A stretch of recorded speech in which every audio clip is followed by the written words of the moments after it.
Ground types are known for being strong solid types, having great attack and defense, while also not being very fast, while also having common weaknesses such as grass and water. Today, however, we'll be playing the very first remakes as we tackle Pokemon Leafgreen using only ground types using hardcore Nuzlocke rules seen on screen and in the description below.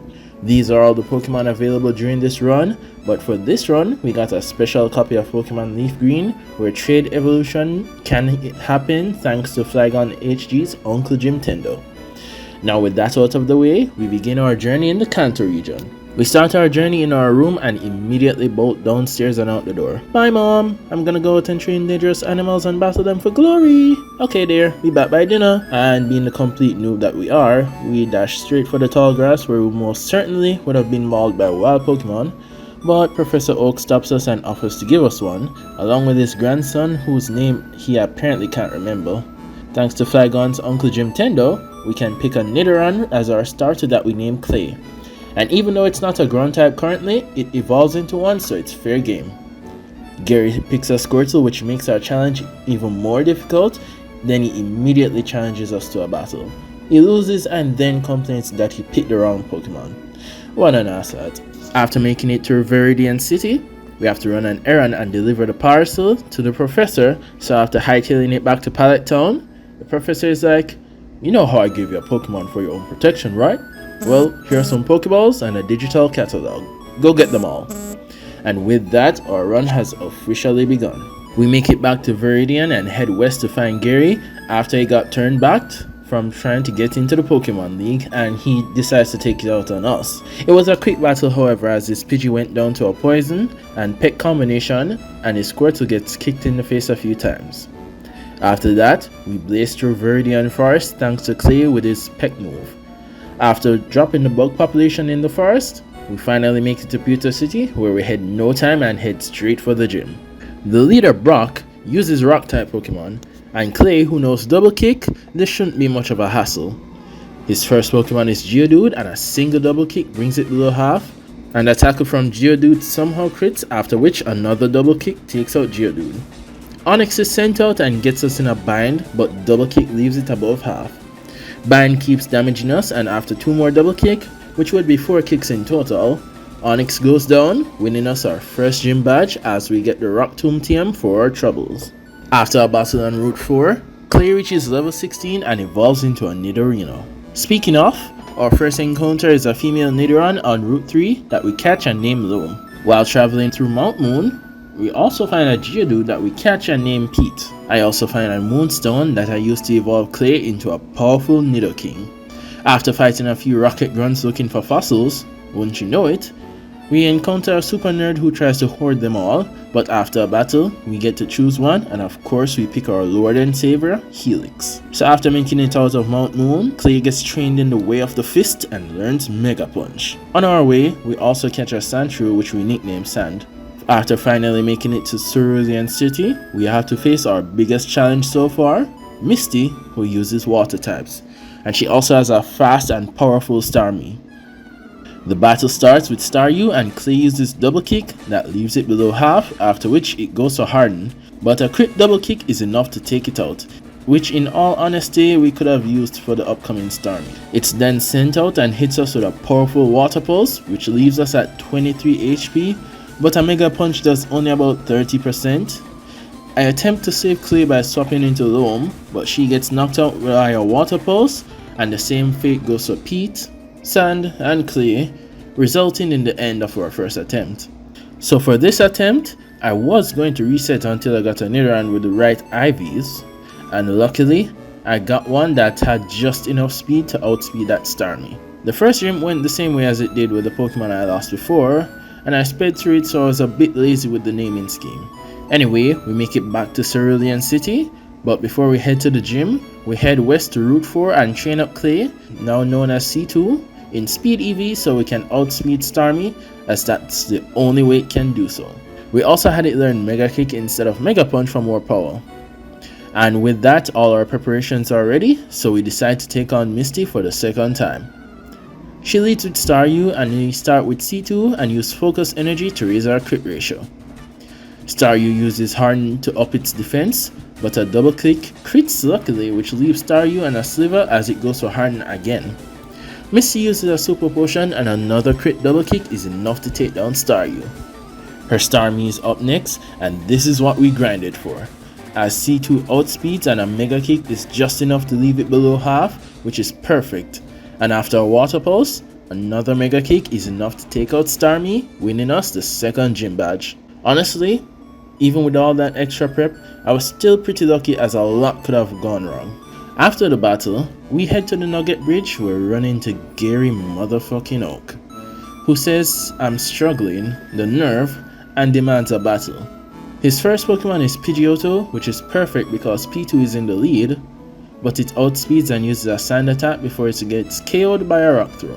Squirtle is his next Pokemon, so I switch to C2 who takes a water gun and we miss a mega kick, as Squirtle uses tail whip, but a double kick is enough to take it out. His next Pokemon is Abra, but the only move it knows is teleport, so it's pretty much useless and goes down to 2 double kick. His last Pokemon is Rattata, who also goes down to a double kick. He takes off and then comes back to give us the fame checker and calls us a chatty gossip. What an ass. Anyway, after turning down an invitation to join the Mafia, we make it to Bill's house where... I'm dying! Help me! That's not Bill. We use the second Moonstone we help him get back to his regular self and we get the SSN ticket for our efforts. With nothing left here, we beeline it back to Vermilion City, location of the next gym badge. Since most of our Pokemon are, if not close to the level cap already, we have to increase our roster, and the perfect opportunity comes along as we can access Diglett Cave where we catch a, you guessed it, a Diglett that we name Silt. We finally make it to the SSN where we can enjoy fine dining, views, rooms, and mother Gary Oak again. Bro, we just saw you.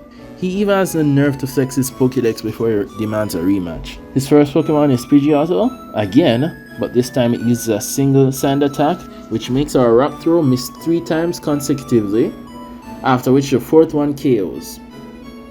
His next Pokemon is Wartortle, so he switched to L2 who takes a water gun before using Body Slam, which paralyzes Wartortle. A second Body Slam leaves it in the red, and we're left with 10 HP as a water gun, then a single scratch takes out Wartortle.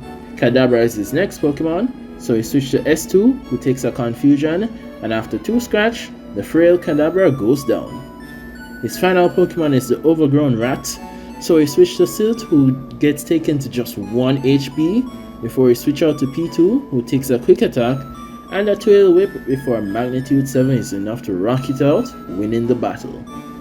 We then proceed to the captain's room to give him a back rub, which is weird. What's also weird is that this guy just seems to have cut HMs given away. But anyway, we get one and make it off the SSN and it takes off, never to be seen again. Now with that out of the way, we head to the Vermilion gym where they use electric type Pokemon, so you can guess how that went. First off, did you guys catch what Lieutenant Surge was saying about a war? Is that why my dad isn't around? The battle begins and his first Pokemon is Voltorb, so we decide to debut Silt for its first gym battle. A Magnitude 5 takes it below half health, and a Sonic Boom takes us directly below half, as a Magnitude 6 is enough to take out Voltorb. Pikachu is his next Pokemon, and Silt uses Dig as Pikachu starts setting up Double Team for the evasion strat. And after dodging a quick attack, the Dig connects and KOs Pikachu. His ace Pokemon, Raichu, is brought out, and once again we use Dig as Raichu uses Double Team to raise its evasion. The Dig connects, but it was just shy of KOing Raichu, as not only Silt gets paralyzed due to static, it uses Double Team again, making it harder for our moves to connect. We're prone to a crit, so we swap to P2 as Surge uses a Super Potion on Raichu. It goes for Double Team once again, and with its evasion at +3, Magnitude misses. Now that it's at +4, a Magnitude finally hits, but it's still not enough to take out Raichu. After 2 quick attacks and a miss, a final Mega Punch is enough to take down Raichu, winning us our 3rd gym badge. Now that we have access to Cut, we can head east from Cerulean City, and now we have to head through the Rock Tunnel.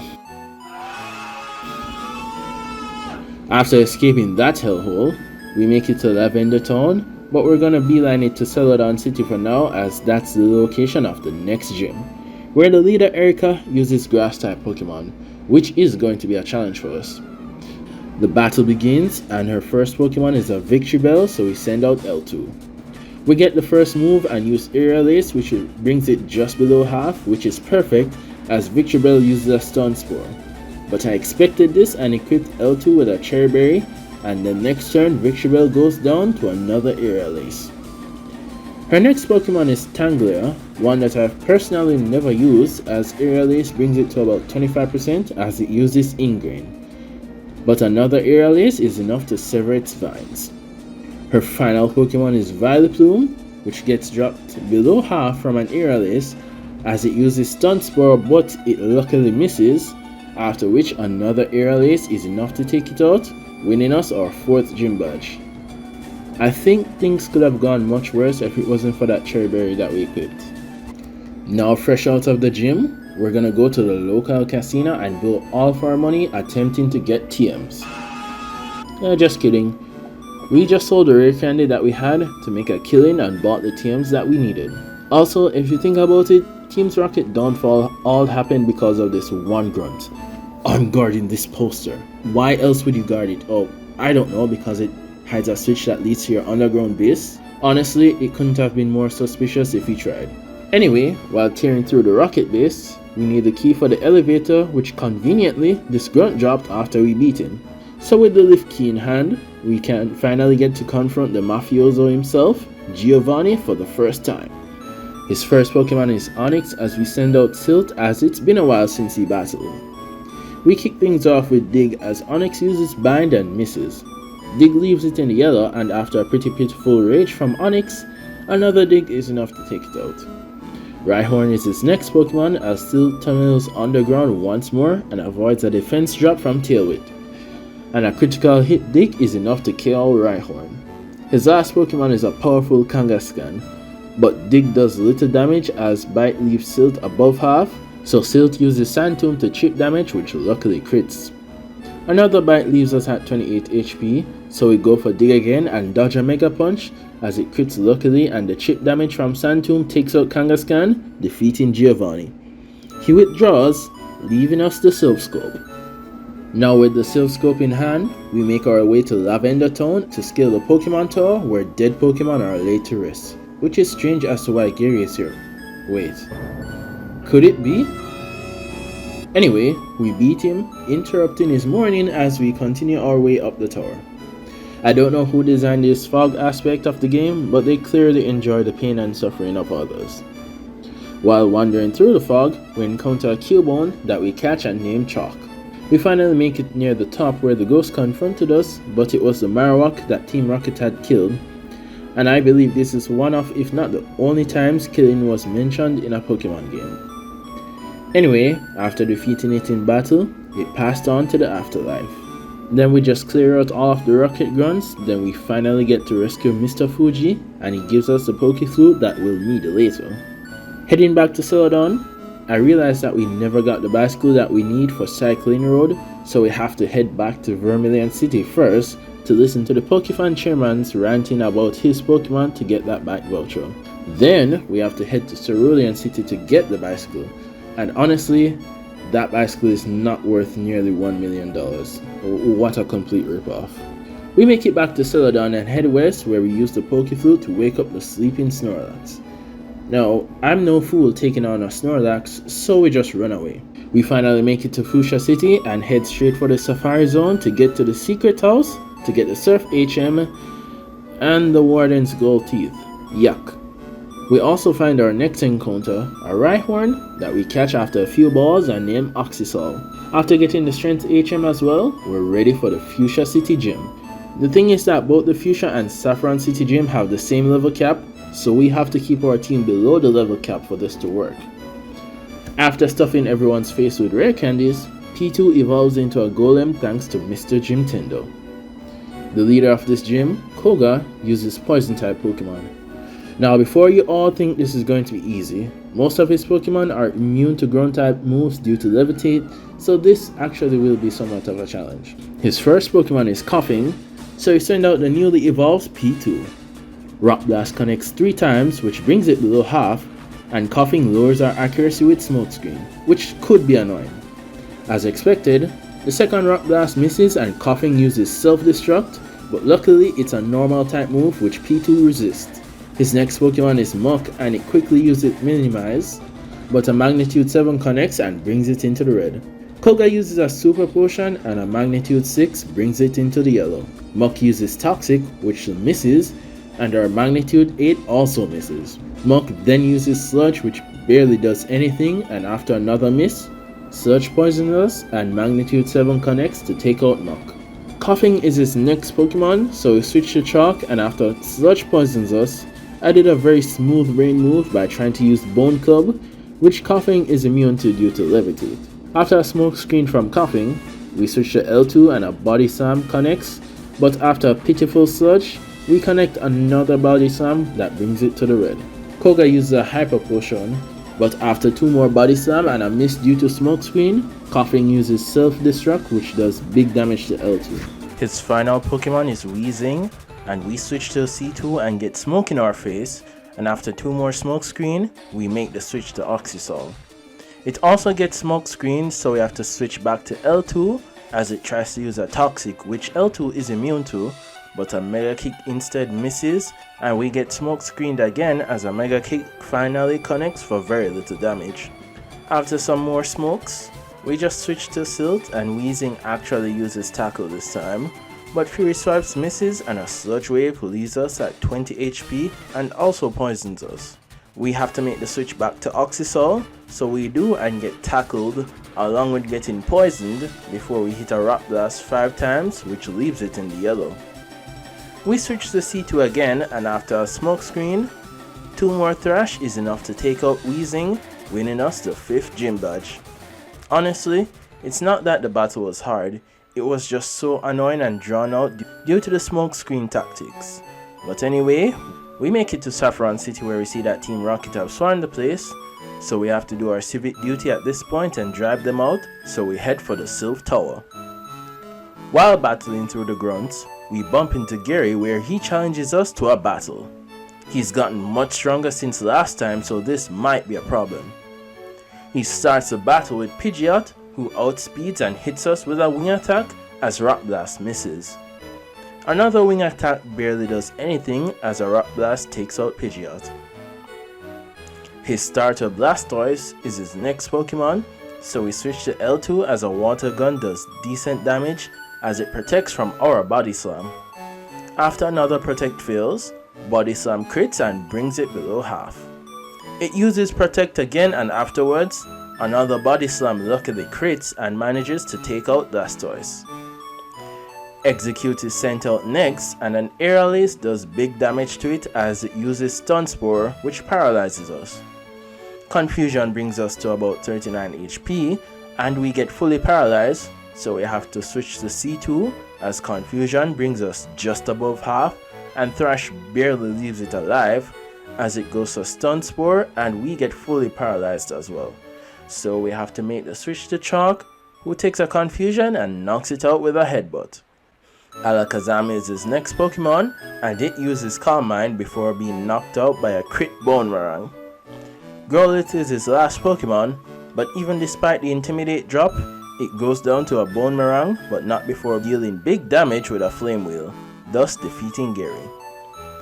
If he's this much of a problem now, I can't imagine later on. Anyway, after healing up everyone on my team, we finally get to confront Giovanni once again. Nidorino is his first Pokemon, but the Poison Sting that only did 1 HP manages to poison us, as a Magnitude 9 takes it out easily. Nidoqueen is up next, and at least we don't have to worry about paralysis from Body Slam due to our poison, as a Magnitude 7 brings it into the yellow. After a pitiful Poison Sting, another Magnitude 7 is enough to KO Nidoqueen. Kangaskhan is up next and poison damage is accumulating, so we switch to C2 and after 2 sets of Double Kick and a Mega Kick which barely leaves it alive, a final Double Kick is enough to take it out. Rhyhorn is his final Pokemon, as Double Kick does about a quarter damage, but Rhyhorn uses Stomp and gets poisoned due to C2's Poison Point ability.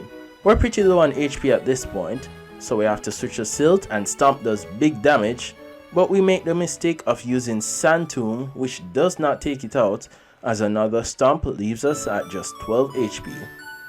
Not wanting to lose Silt, we switch to L2 as Rhyhorn's Fury attack misses and goes down to poison damage, thus defeating Giovanni and saving all of Silphco. Now that Team Rocket is gone, our next objective is the Saffron City Gym, where the leader, Sabrina, uses Psychic type Pokemon. After bringing everyone up to the level cap, Oxysol evolves into a Rhydon and we go to confront her. Her first Pokemon is Kadabra, as it outspeeds and uses Future Sight, as a Magnitude 5 almost knocks it out. Sabrina uses a Hyper Potion, but this time a Magnitude 7 is enough to KO Kadabra.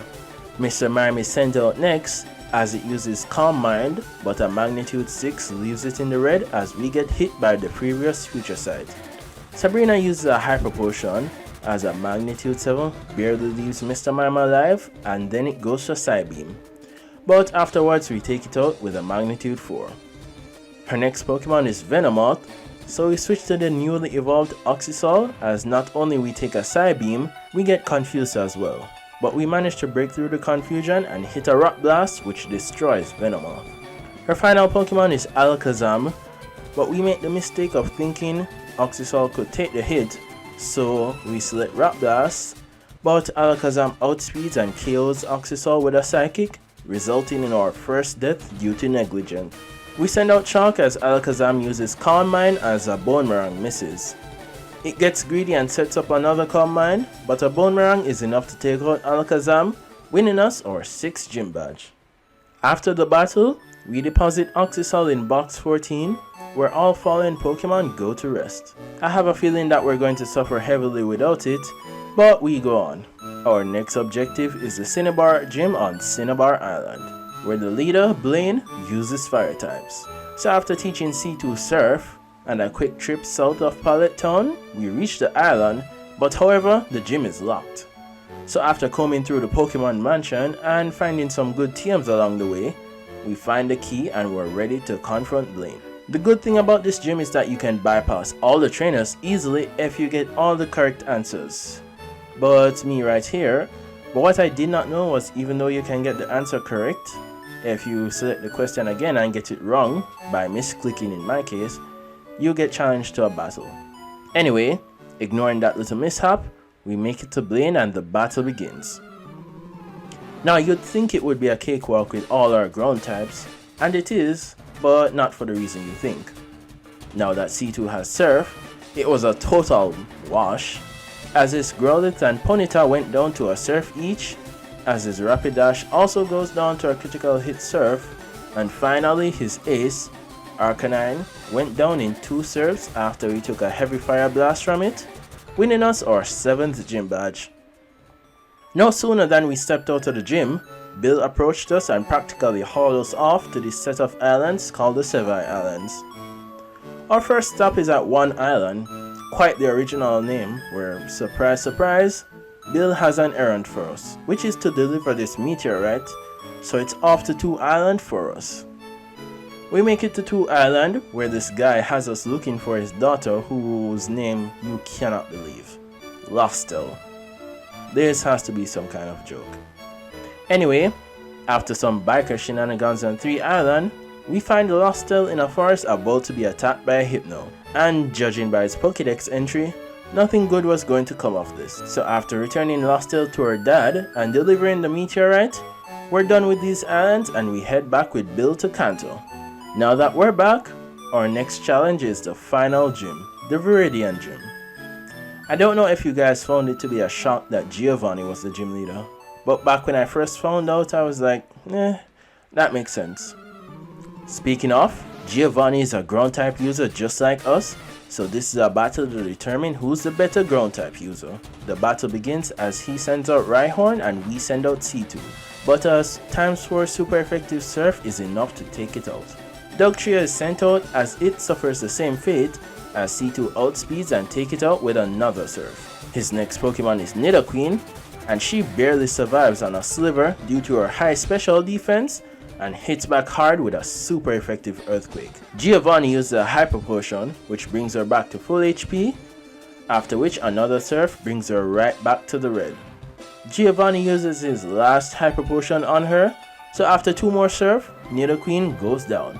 Next up is a mirror match between his Nidoking and mine, but it stood no chance as a super effective Surf was enough to take it out. His final Pokemon is another Rhyhorn, and I'm confused as to why his strongest Pokemon wasn't evolved, but that hardly would have changed anything, as a ×4 super effective Surf is enough to take out Rhyhorn, winning us the battle and our final gym badge. And since we have beaten Giovanni at his best, he has decided to disband Team Rocket for good. 2 birds, 1 stone, I guess. And now that we have all 8 badges, it's time for us to head to the Pokemon League. But before then, we have some preparation to do. Something I didn't notice before was that C2's special attack ended up being higher than its attack at this point, so I decided to take advantage of that. I used the Thunderbolt TM on C2 since it has a wide move pool to serve as coverage against water types. As we head west of Viridian City, Gary stops us in the same place that we had our first battle so long ago. We've traveled the region since then and have gotten much stronger. He challenges us to one last battle before we take on the Elite Four. His first Pokemon is Pidgeot, but we outspeed and use Thunderbolt, but it manages to survive on what must be 1 HP and hits back with a wing attack. But a second Thunderbolt is enough to take it out. His next Pokemon is Alakazam, and this is why I kept the move Mega Horn for so long, as it one-shots the physically frail Alakazam. His ace, Blastoise, is up next, and this easily could have been a run ender, but we outspeed and use a Thunderbolt which leaves it just above half, as a Water Gun leaves us in the yellow. Another Thunderbolt leaves it on just a sliver as Blastoise uses Rain Dance, which boosts water type moves, so this could be a problem. However, Gary doesn't take this opportunity to heal, so another Thunderbolt is enough to take out Blastoise. Growlithe is sent out next, and I was about to switch, but then I realized the rain was still up, so I used it to my advantage, as a single Surf is enough to take out Growlithe. Rhyhorn suffers the same fate as it too goes down to a rain boosted ×4 super effective Surf. Execute is his final Pokemon, but we're too low on HP to risk it at this point, so we switch to L2 as Execute uses Stun Spore, paralyzing us and cutting our speed in half. It prepares to use Solar Beam as an Aerial Ace from L2 leaves it in the yellow. Solar Beam does little damage, but L2 gets fully paralyzed 2 turns in a row as it got off another Solar Beam. However, a final Aerial Ace is enough to win us the match.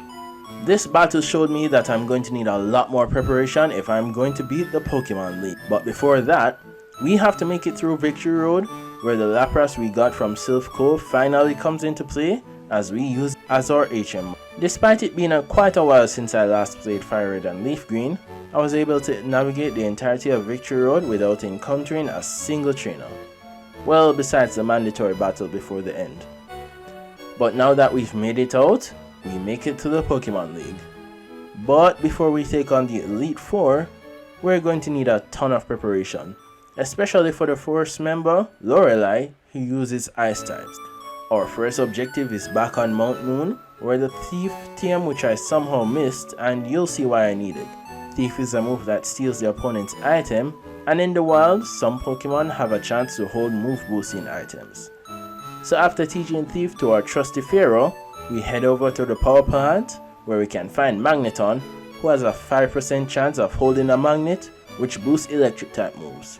This took a while, so cue the montage music.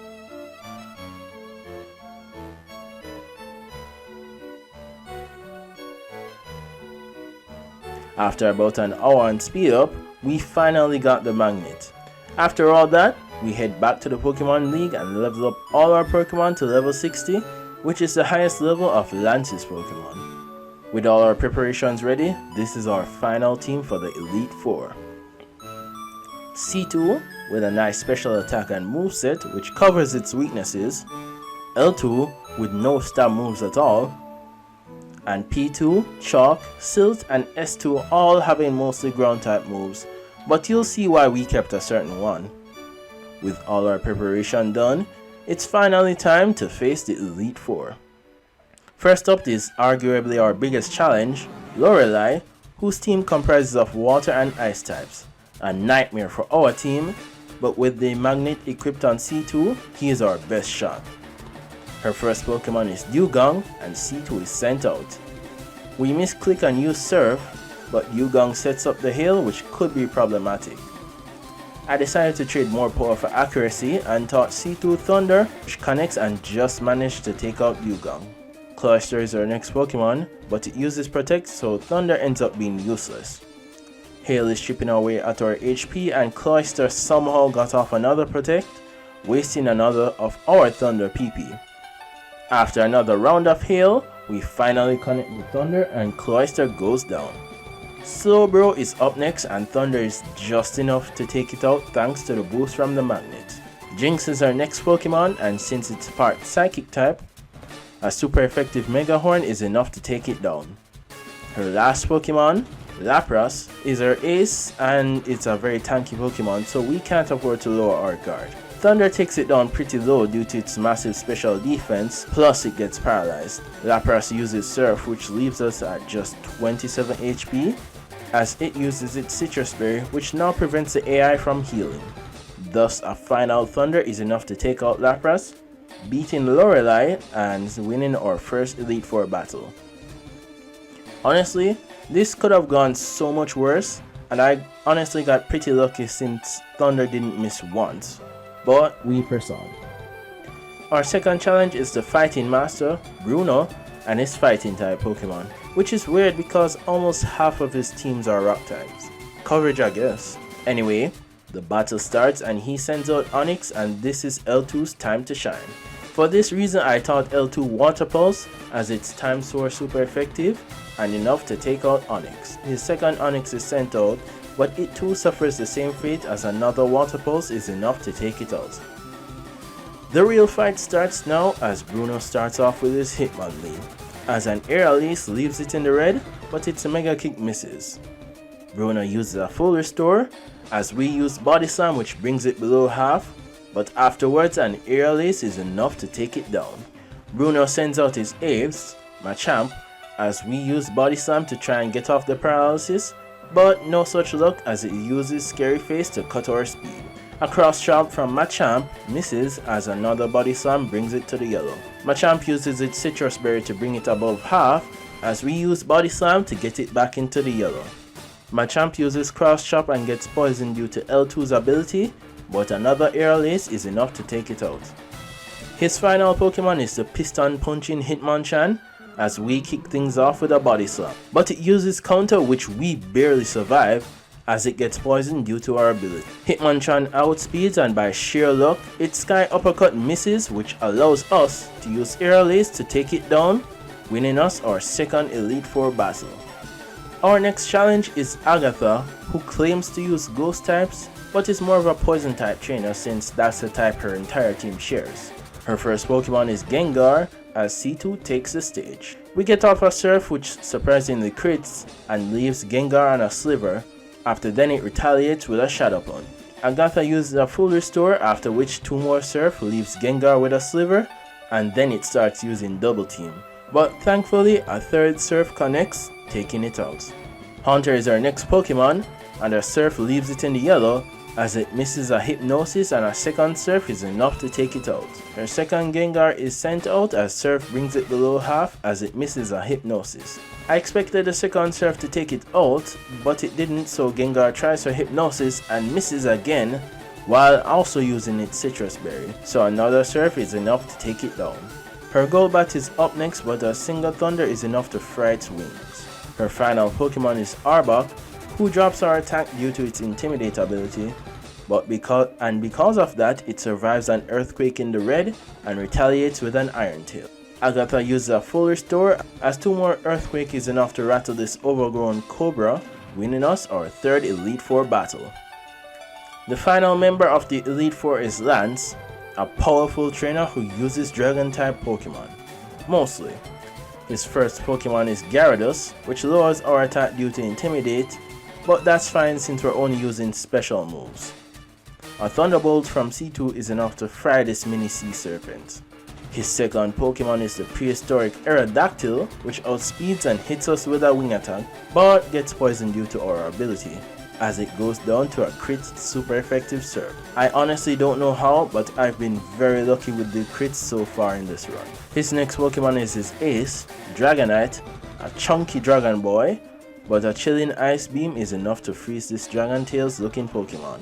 The rest of his team is an easy sweep, as both his Dragonair goes down to a single ice beam each, winning us the final Elite Four battle. It's been a tough ride so far, but our biggest challenge is yet to come. Gary, our rival, who we've traveled throughout the region and battled multiple times. And now that we're here, at the precipice of our goals, ready to battle it out for the title of strongest in the world. Let's get this started. His first Pokemon is Pidgeot as always, and C2 is here to kick things off with a Thunder that takes it out. His next Pokemon is the telekinetic Alakazam, as a powerful Mega Horn is enough to destroy this frail Espel. His ace, Blastoise, is up next and could easily end our run right here, as a Thunder from C2 leaves it in the yellow and paralyzes it. Blastoise uses Hydro Pump, which luckily misses and consumes its Citrus Berry, which gives it some more HP, but ultimately proves useless, as another Thunder is enough to toast this titan of a tortoise. The very first Pokemon ever, Rhydon, is sent out, but it's quickly sent back to the drawing board from a times 4 super effective Surf. His Executor is sent out and tanks an Ice Beam in the yellow and hits back hard with a Sleep Powder, which incapacitates C2. We try to wake up C2, but it must be tired from carrying this entire team on its back, as it's not moving and gets hit hard with multiple Giga Drain, which finally manages to take out C2. You take a good long rest, C2. You carried us all the way here, but we'll manage on our own. L2 is sent out and tries to avenge C2 with a Fire Blast, but Executor barely survives and misses a Sleep Powder. Gary uses a full restore and L2 uses another Fire Blast, which manages to connect and bring it to the yellow, as a second Fire Blast is enough to avenge our fallen brethren. His final Pokemon is the Fire Doggo, Arcanine, which lowers our attack via Intimidate. We tank a Flamethrower from it and hit back with a crit Water Pulse, which ends up confusing it. We tank another Flamethrower, but Water Pulse is not enough to take it out. Gary uses another full restore and we keep hitting with Water Pulse, but a Flamethrower manages to take out L2. You rest well, Queen. Now we see an opportunity to pay off a subtle setup that I've been building up toward. P2 is sent out to confront the Fiery Boy, as we take our Flamethrower pretty well, and P2 calls in the 25 kill streak and uses a tactical nuke, taking out Arcanine along with itself, winning us the battle, becoming the champion and completing it.